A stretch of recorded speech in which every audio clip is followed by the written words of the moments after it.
제가 감기가 걸린 게 아니라 편도선이 부어가지고 말이 안 나왔다가 또 이제 설교하려고 하니까 되게 많이 나아졌어요. 할렐루야.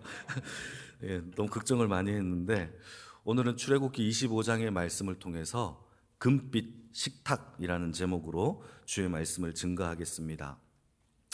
여러분, 하나님은 우리에게 성소를 지으라고 하셨어요. 이거는 마치 독수리, 어미 독수리가 새끼 독수리를 그 품에 안는 것처럼 하나님은 성소를 통하여서 이제 너희들을 내가 내 안에 품겠다라는 그런 의미의 성소를 만들라고 하셨어요.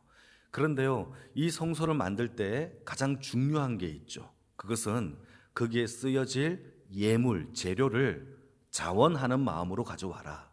기쁜 마음으로 가져와라. 그래야만 하나님 앞에서의 만남과 교제가 하나님 안에서 역사될 수 있는 거예요. 억지로 하는 예배, 억지로 하는 봉사, 하나님 앞에 기쁨이 되지 못한다라는 것을 의미하고 있죠.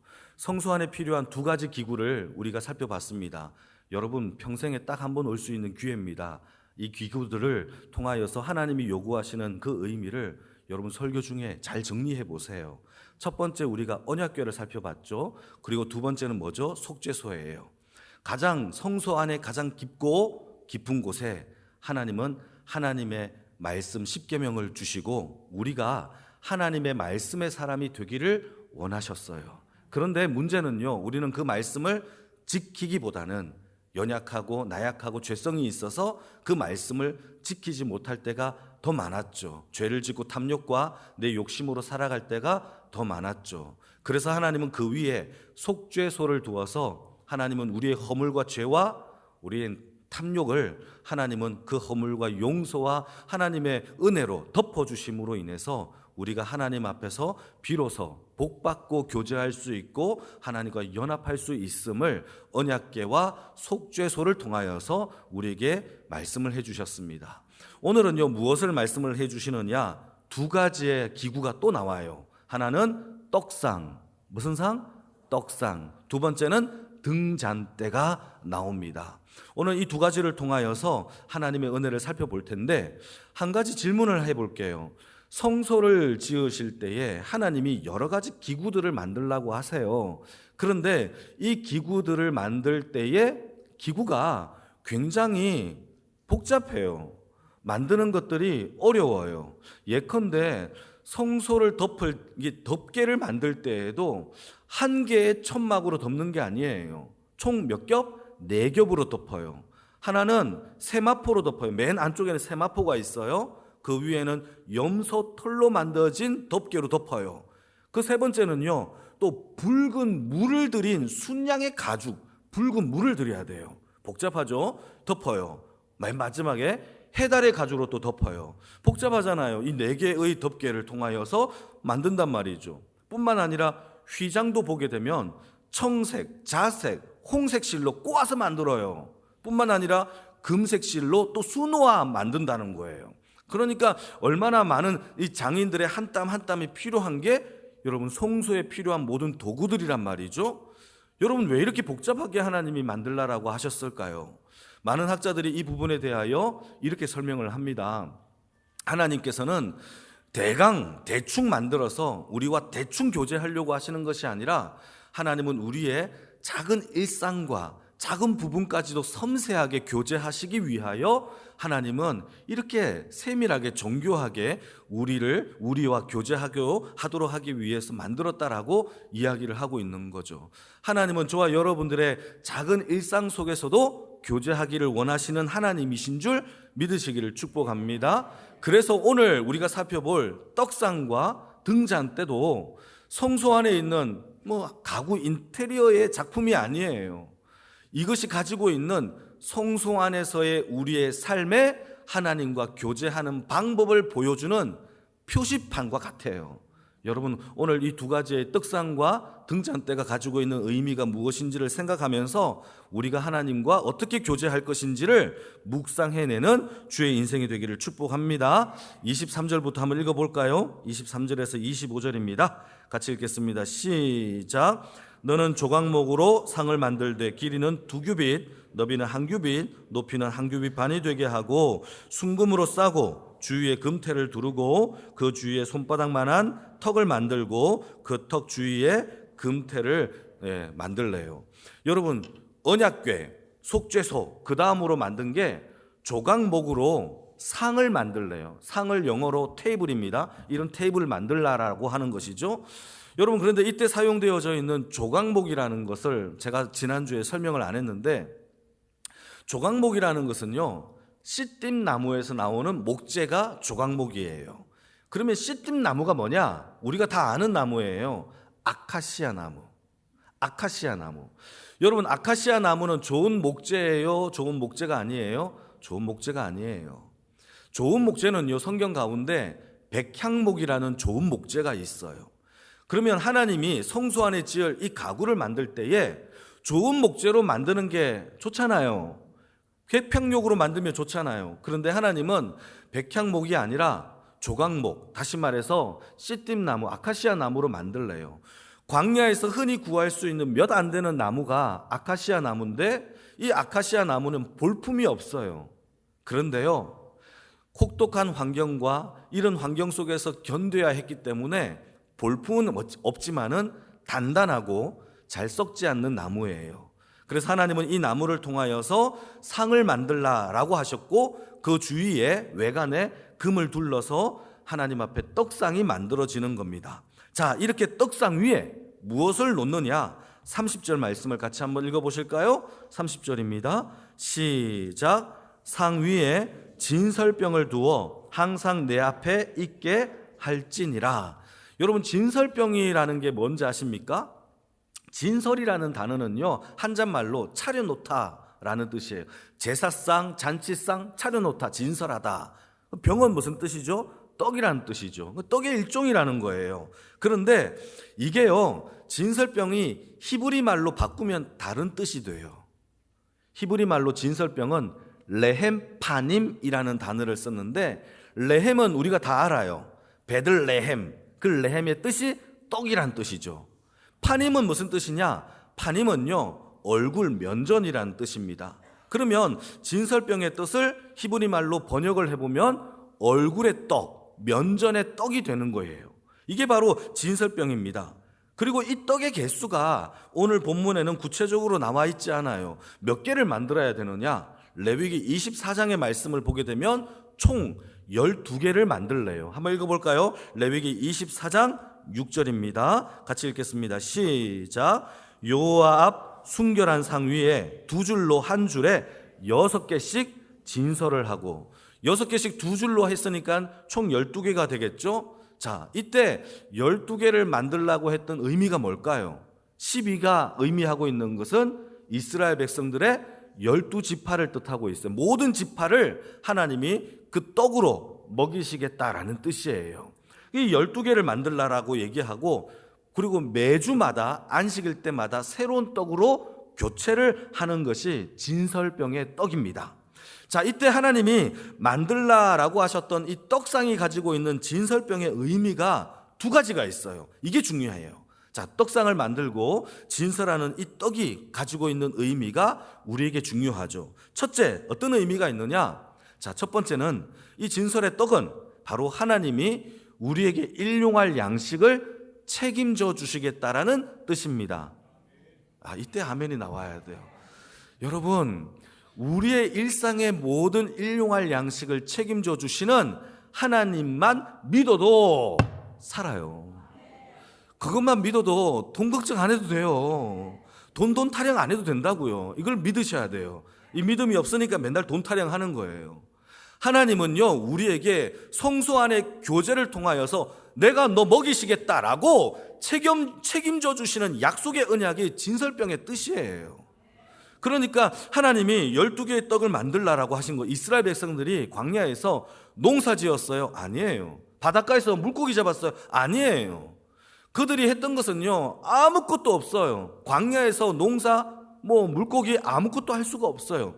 하나님이 주셔야 돼요. 수동이에요, 수동. 먹을 것은요, 수동이에요. 우리가 능동적으로 찾아서 만들어내는 게 아니라, 여러분, 바닷가에서 낚시를 해보신 분 계십니까? 내가 물고기를 능동적으로 찾아서 잡은 거예요? 아니에요. 물고기가 와서 잡혀준 거 아니에요? 마찬가지예요. 우리가 먹고 마시는 모든 것들은 다 하나님이 주시는 수동의 역사를 통하여서 우리가 먹고 살아가는 줄 믿으시기를 축복합니다. 그게 중요해요. 이게 진설병의 뜻이란 말이죠. 40년 동안 이스라엘 백성들은 단 한 번도 굶은 적이 없어요. 40년 동안. 그런데요, 먹고 사는 것을 걱정해요. 이게 믿음이 없는 거죠. 진설병의 뜻은요, 이것을 확실하게 언약으로 보여주는 장면이에요. 그 앞에 차려놓고 내가 너희들에게 이 떡처럼 매일매일 일용할 양식을 주시겠다. 믿으시는 분들의 역사가 일어나기를 축복합니다. 하루도 빠짐없이 주셨어요. 40년 동안. 안식일에는요, 갑절을 주셨죠. 왜냐하면 그 전날 갑절을 주셨으니까 한 번도 빠진 적이 없는 거예요.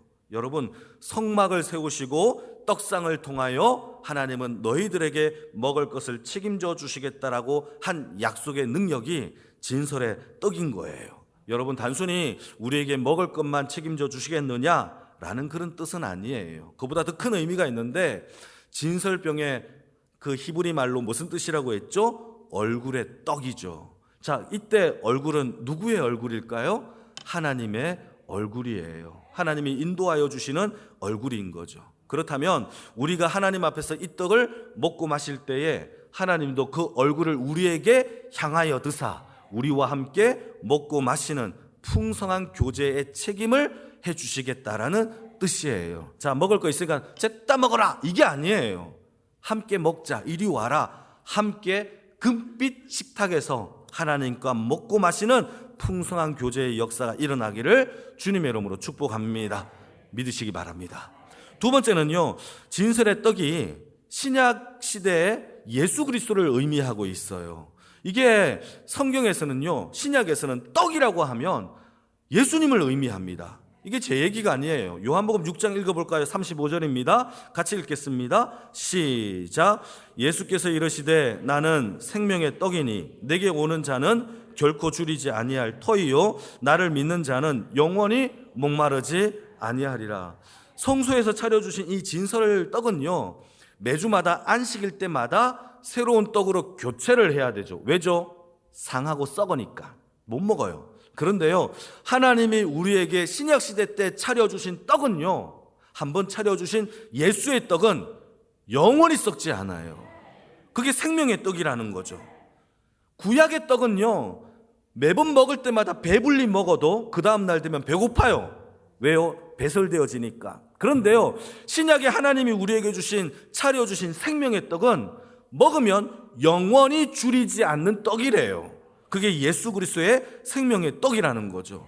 구약시대 때는 진설된 하나님의 일용할 양식으로 그들이 먹고 살았다면, 저와 여러분들은 먹고 마시는 일용한 양식뿐만 아니라 예수의 생명까지 주셔서 영원히 목마르지 아니고 영원히 줄이지 아니하는 하나님의 예수 그리스도의 생명의 떡으로 교제하게 하시는 줄 믿으시기를 축복합니다. 이게 놀라운 거죠. 그 떡을 먹고 마셔야만 하나님 앞에서의 화해와 용서가 이루어져요. 그 떡을 먹지 않으면 하나님 앞에서의 화해가 없어요. 그걸 의미하고 있는 거예요. 풍성하다 이런 의미가 아니라 그 떡이 있어야만 하나님과의 면전 앞에서의 용서와 화해와 함께 금빛 식탁에서 먹을 수 있는 역사가 일어나는 거예요. 우린 예수밖에 없어요. 1987년에 우리나라에 한 영화가 들어왔어요. 덴마크의 영화인데요, 바베트의 만찬이라는 건데, 혹시 아시나요? 영화 학자들은요, 평론가들은 이 영화를요 최고의 영화로 꼽습니다. 바베트의 만찬이라는 영화인데 옛날 영화예요. 제가 포스터를 하나 갖고 왔는데 보시면 프랑스의 유명한 요리사 바베트라는 사람이 등장을 합니다. 이 여인이 프랑스의 한 내전을 통하여서, 전쟁을 통하여서 견디다 못하여 도망칩니다. 어디로 도망치느냐? 덴마크라는 작은 시골 마을로 도망을 쳐요. 갈 곳이 없죠. 그래서 어떤 교회의 한 목사님 집에 들어가서 가정부로 일을 합니다. 요리를 잘하니까 음식을 내놓을 때마다 목사님과 가족들은 너무 좋아하는 거죠. 너무 맛있다라고 하면서 먹고 가정부의 일을 14년 동안 일을 합니다. 근데 14년이 되었을 때에 목사님은 나이가 많아 죽었어요. 이제 돌아가셨어요. 여러분, 그와 동시에 이 바베트에게 좋은 소식이 하나 들리는데, 우연하게 구입한 프랑스에서 구입했던 복권 하나가 당첨이 됩니다. 1만 프랑. 1만 프랑. 지금의 돈으로 얘기하면은 뭐 1억 원 정도가 될 텐데, 1억 원 정도면 그때 그 당시에는 어마어마한 돈이란 말이죠. 1억 원이 당첨이 돼요. 자, 그런데요, 이 바베트가 다시 프랑스로 돌아가서 자기의 자리를, 자기의 식당을 차려도 되잖아요. 근데 그렇게 하지 않아요. 자기를 먹여주고 재워준 그 목사님의 죽음을 기리면서, 또 덴마크의 시골 사람들이 나를 받아준 거에 대하여 너무 감사해서 1만 프랑, 1억 원의 돈을 전부를 다 고급 재료를 사서 그 마을 사람들과 함께 잔치를 벌이는 만찬을 벌인 거예요. 그러면서 최고급의 요리와 최고급의 재료를 사용한 거죠. 그 동네 사람들은요, 단 한 번도 그런 요리를 먹어본 적도 없고 그런 음식을 구해본 적도 없는 최고급의 음식을 먹으면서 앙숙이었던 이웃들이 음식을 통하여서 화해를 해요. 서로 용서를 하고, 내가 그때 잘못했어, 미안해, 그러면서 서로 부둥켜 안으면서 그 영화가 끝나는 장면인데요, 저는 이 바베트의 만찬의 영화를 보면서 와, 이게 진설병의 뜻과 같구나 라는 생각이 들었어요.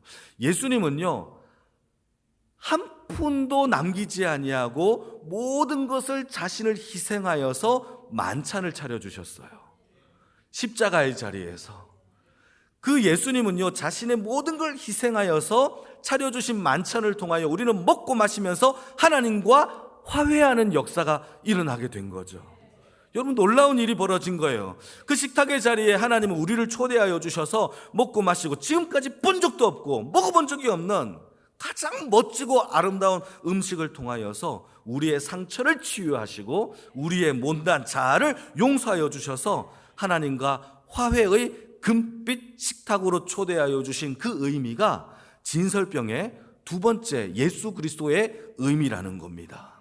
여러분, 떡상은요, 우리가 성소 안에서 날마다 일용할 양식을 책임져 주시는 하나님만 의미하고 있는 것이 아니라, 신약시대 때 그 만찬을 통하여 하나님과 연합하고 화해되며 우리가 용서함을 받는 하나님의 풍성한 용서하심과 교제도 있다라는 사실을 믿으시기를 축복합니다.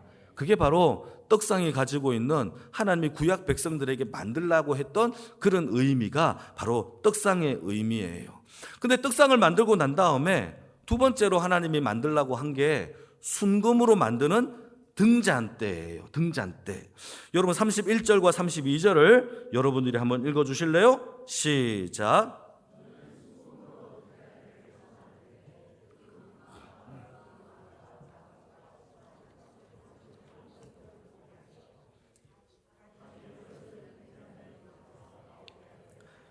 다른 세 가지는 이쪽으로 나오고 다른 세 가지는 저쪽으로 나오게 하며. 여러분, 등잔대를 만드는 과정은요, 언약궤와 그 속죄소와 전혀 달라요.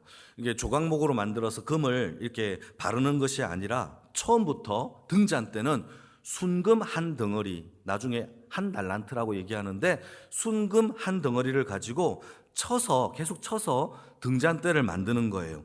이때 치다라는 단어가 히브리 말로 미크샤인데 두들기는 거예요. 계속 두들기면서 이렇게 모양을 만드는데요, 이 금 한 덩어리를 가지고 장인이 계속 쳐서 만드는데, 어떻게 만드느냐, 제가 한번 이미지를 갖고 왔어요. 한번 그림을 한번 보실래요? 저런 이미지예요. 자세히 안 보이겠지만 저런 모양입니다.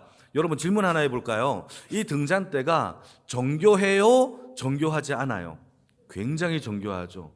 한 덩어리를 짜서 붙이는 게 아니에요. 한 덩어리를 두들기면서 저런 모양을 만드는 거예요. 별로 놀라지 않는데요, 여러분, 저 기술은요, 장인의 한 땀 한 땀의 기술이 담겨져 있는 엄청난 가치가 있는 그러한 등잔대란 말이죠. 그런데요, 이 등잔대가 저렇게 정교하게 만들어지는데 중앙에 하나의 등잔대가 있고 옆으로 3개의 가지가 나와서 총 7개의 등잔대를 가지고 있어요. 그리고 이 등잔대는 놀랍게도 크기가 안 나와요. 높이가 없어요. 모든 성소의 기구들은요, 높이와 너피가 다 나와요. 근데 유일하게 높이와 너비가 전혀 안 나오는 게 등잔대예요. 그런데요, 예루살렘에 가보면 등잔대를 만들어 놓은 모형이 있어요. 그 모형이 높이가 어느 정도냐? 사람의 키보다 훨씬 높은 모양으로 만들어 놨어요. 그 정도는 너무 큰 것 같고요. 학자들은 그 정도는 크기가 아니라 1.5m에서 1.6m 정도 되겠다라고 보는 거죠. 한 제 키 정도 되는 그 정도의 크기의 등잔대가 있는 거죠. 그리고 등잔대라는 것은요, 맨 끝에 보면 이런 모양의 접시 모양의 그게 등잔대예요. 거기다가 감람류를 넣고 심지를 심어서 불을 밝히는 게 등잔대예요. 자, 그러면 등잔대가 가지고 있는 의미가 뭐냐? 등잔대는요, 성령의 불을 의미하고 있어요.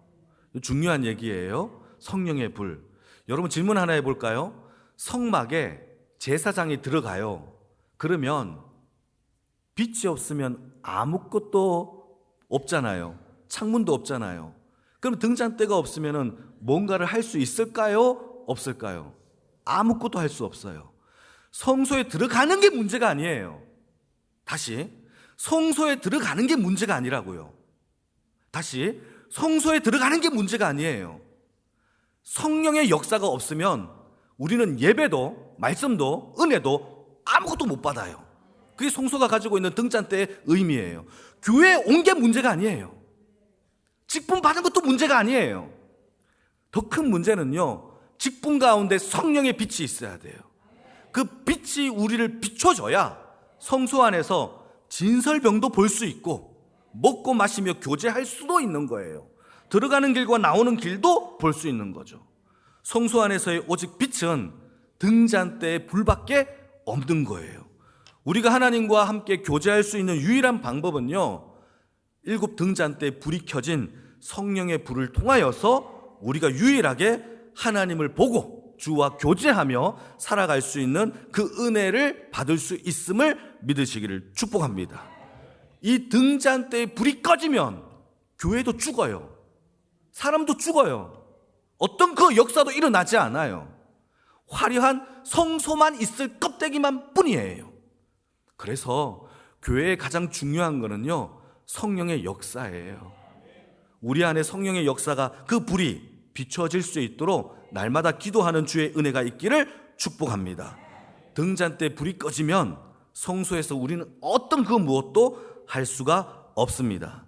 신약시대에도 동일하게 얘기합니다. 요한계시록 한번 읽어볼까요? 4장 5절 말씀. 사도 요한이 하나님의 나라를, 보좌를 환상 중에 보면서 이런 말을 합니다. 같이 읽겠습니다. 시작. 보좌로부터 번개와 음성과 우레소리가 나고 보좌 앞에 켠 등불 7이 있으니 이는 하나님의 7 영이라. 여러분, 여기서 말하고 있는 7 영이 하나님의 성령이에요. 자, 7이라는 숫자는요, 온전하다라는 그러한 숫자의 의미예요. 숫자가 7개다 이런 게 아니라 온전한 의미를 가지고 온전하다. 그리고 하나님의 영이라는 것은 성령님의 별명이에요. 하나님의 영. 그러니까 온전하신 하나님의 성령이 7 등불의 의미라는 것이죠. 자, 그러니까 우리는요, 성령 없이는 어떤 것도 할 수가 없어요. 구약시대 때에도 성소 안에서의 교제가 등불을 통하여 역사된 것처럼 신약시대 때에도 성령 없이 우리가 예배와 하나님의 말씀의 은혜를 받을 수가 없다라는 거죠. 여러분, 성령에 충만한 주의 백성이 되어지기를 축복합니다. 우리는요, 스스로 빛을 내는 존재가 아니에요. 우리 안에 성령의 등불이신 빛이 들어와야 빛의 자녀가 되는 거고 소금과 빛이 되는 거예요. 오직 성령의 역사가 우리 안에 충만하기를 축복합니다. 성령 없이는 하나님의 말씀을 단 한 글자도 깨달을 수 없어요. 내가 한번 읽어볼까? 나 똑똑하니까. 그게 아니에요. 성경은요, 성령 하나님이 기록하신 성령님이 저자예요. 성령의 조명하심이 없으면 성경을 깨닫지를 못해요. 어떤 분이 저 목사님 설교를 잘하네. 여러분, 그게 아니라 그분에게 성령님이 그 말씀을 깨닫게 해주신 은혜가 있기 때문인 거예요. 목사만 그런 게 아니라 여러분들도 성령의 조명하심을 사모하며 말씀을 읽으면 하나님의 풍성하신 하나님의 꿀송이 단 하나님의 말씀의 능력을 체험할 줄로 믿으시길 축복합니다. 그게 중요하죠. 여러분, 그래서요, 우리 안에 7개의 등불이 하나님의 온전하신 빛으로 비춰주심으로 인하여 우리가 예배와 말씀과 은혜와 하나님께서 우리를 비춰주시는 그 길들을 발견할 수 있는 거예요. 시편 119편 105절 같이 한번 읽어보실까요? 시작. 주의 말씀은 내 발의 등이요 내 길에 빛이시니이다. 여러분, 성령님은 우리에게 등불이 되어주시고 길이 되어주셨어요. 조명이라는 단어는요 되게 중요한 단어예요. 성령의 조명하심이라는 것은 성경을 읽을 때에 마치 랜턴에 불을 켜면 이게 어두운 곳에서 밝혀지잖아요. 그게 조명이에요. 그러니까 우리가 하나님의 은혜를 깨달을 때에 성령님이 우리에게 깨달을 수 있도록 길과 말씀과 은혜에 빛을 비춰주시고 이거였어, 이 모양이었어, 이거구나 라는 그 은혜를 깨닫게 되어지는 겁니다. 같은 설교를 같은 장소 같은 목사에게 들어도 누군가는 은혜를 받아요. 누군가는 쫄려요. 하나도 무슨 말인지 몰라요. 그 이유가 무엇인지 아십니까? 우리 안에 성령의 조명하심과 성령님이 우리의 귀와 마음과 우리의 생각을 붙잡고 계시기 때문에 어떤 사람은 꿀송이고 어떤 사람은요 졸리는 자장가 같아요. 여러분, 성령의 조명하심으로 인하여 졸리는 게 아니라 하나님의 말씀의 은혜를 충만히 받는 하나님의 백성이 되어지기를 축복합니다. 우리의 인생 짧아요. 곧 주님 오세요. 금방이에요. 내일 모레면 우리 다 주님 오시는 그날 맞이하는 거예요. 여러분, 인생 길지 않습니다. 주님을 사모하시기를 축복합니다. 종교개혁자 칼빈이라는 사람은 그래서 성경을 안경에 비유했어요. 그리고 성령을 눈으로 비유했어요. 안경이 있어서 성경을 읽는 게 아니라 진짜 눈이 있어야 읽는다. 성령이 눈이에요. 그래서 성령의 눈을 가지고 성경을 읽어내는 오직 성령 하나님의 충만하심을 받는 주의 인생이 되기를 바랍니다. 돈은 우리에게 빛이 되지 못해요. 명예와 권력과 쾌락도 여러분 잠시 잠깐 지나가는 것밖에 안 돼요. 성령의 불은요 온전한 7개의 불이고 우리에게 영원히 꺼지지 아니하는 생명의 빛인 줄 믿으시기를 축복합니다. 주님 오시는 그날까지 우리를 이끌어 가시는 분은 바로 등불이신 성령님이신 줄 믿습니다. 자, 그런데 문제가 있어요. 여러분, 등잔대는요 여러분 우리의 것이 아니라 성령이에요. 이게 우리가 왈가불가할 게 아니에요. 더 중요한 거는요 등잔대에 불을 밝힐 수 있는 기름이 중요해요. 같이 한번 읽어볼까요? 레위기 24장 2절입니다. 같이 읽겠습니다. 시작.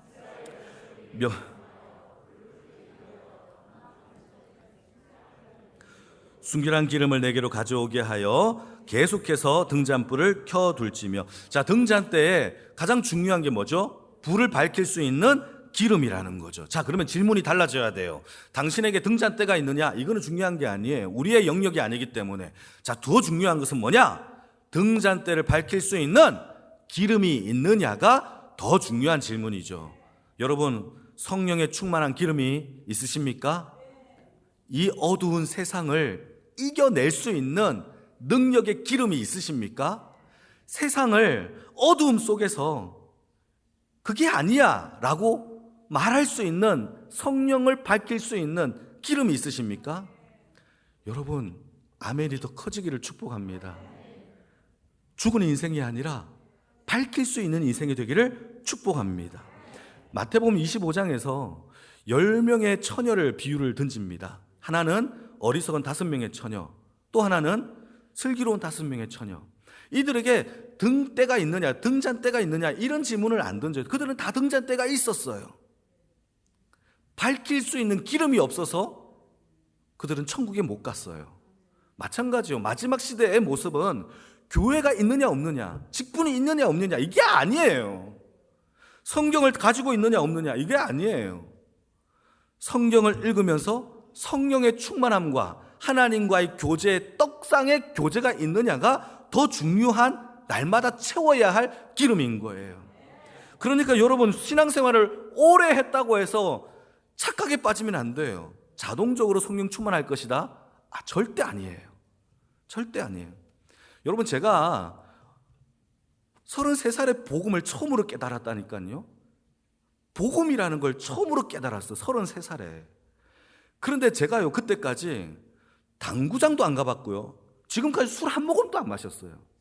담배도 어떤 인생 가운데 단 한 번도 해본 적이 없어요. 오직 교회와 집과 도서관, 이 세 가지밖에 안 했어요. 집, 교회, 도서관 이외에는 다른 데 안 갔다니까. 비디오방도 안 가려고요. 어릴 때 다방도 안 갔어요. 33살에 처음으로 복음을 깨달았어요. 그런데요, 복음을 깨닫고 그게 지식인 줄 알았어요. 지식이요, 가슴 속에서 유일하게 나를 변화시킨 거는요, 33살에 복음을 깨달았지만 나를 바뀐 변화는요, 지식이 아니었어요. 내가 단 한 번 죽었던, 나를 꺾어버렸던, 죽었던 그 죽음의 현장 속에서 진짜 복음의 씨앗이 자라더라고요. 여러분, 이것이 은혜되고 경험되어지기를 축복합니다. 한 번은 죽어야 돼요. 죽어야 거기에서 생명의 씨앗이 나와요. 지식으로 아는 복음은요, 가짜예요. 반드시 내가 죽어야, 내 아집, 고집, 성격, 이 모든 것이 한 번은 죽어야 돼요. 그래야 거기에서 생명의 빛이 나오는 줄 믿으시기를 축복합니다. 슬기로운 다섯 처녀는요, 등잔대가 있고 없고의 문제가 아니에요. 나를 밝힐 수 있는 성령의 충만함이 있느냐의 문제 속에서 실패한 거죠. 여러분, 성령의 날마다의 교제의 능력이 우리 안에서 빛을 비추시고 충만함으로 살아가기를 주님의 이름으로 축복합니다. 마지막으로, 그러면 성경이 요구하고 있는 성령의 충만함을 받는 방법이 있어요. 짧게 세 가지로 한번 정리를 해볼게요. 첫 번째, 누가복음 11장에 기록되기를 구하는 자에게 성령을 주신대요. 자, 그러면 성령의 충만함은 어떤 사람에게 주십니까? 기도하는 자. 할렐루야. 성령의 충만함을 달라라고, 하나님 성령으로 살게 해달라고 기도하기를 축복합니다. 두 번째, 사도행전 10장 말씀을 보니까 베드로가 말씀을 증거할 때에 백성들이 설교를 듣고 성령의 충만함을 받았어요. 두 번째, 성령의 충만함을 받는 방법, 말씀을 경청하시길 축복합니다. 말씀을 들을 때에 성령님이 내 안에서 일으키십니다. 충만하게. 그게 바로 두 번째 방법이라는 거죠. 마지막 세 번째, 사도행전 2장 말씀을 보니까 너희가 회개하여 죄사함과 성령을 선물로 받으라. 세 번째는 뭐냐? 우리가 우리의 죄를 하나님 앞에 사죄하고 회개함으로 인하여 성령의 충만함을 선물로 주시는 줄 믿으시기를 축복합니다. 기도하십시오. 설교 말씀에 경청하십시오. 회개하십시오. 이로 인하여 우리의 기름이 채워지는 하나님의 백성의 삶이 다 되어지기를 축복합니다. 성소에 들어가는 게 문제가 아니에요. 거기 안에 밝힐 성령의 불과 진설된 떡의 교제가 없다면 우리는 아무것도 아니라는 거죠. 여러분, 날마다 하나님과의 금빛 식탁에서 하나님의 풍성한 그 은혜를 교제하시는 주의 백성의 삶을 다 살기를 주님의 이름으로 축복합니다. 아멘.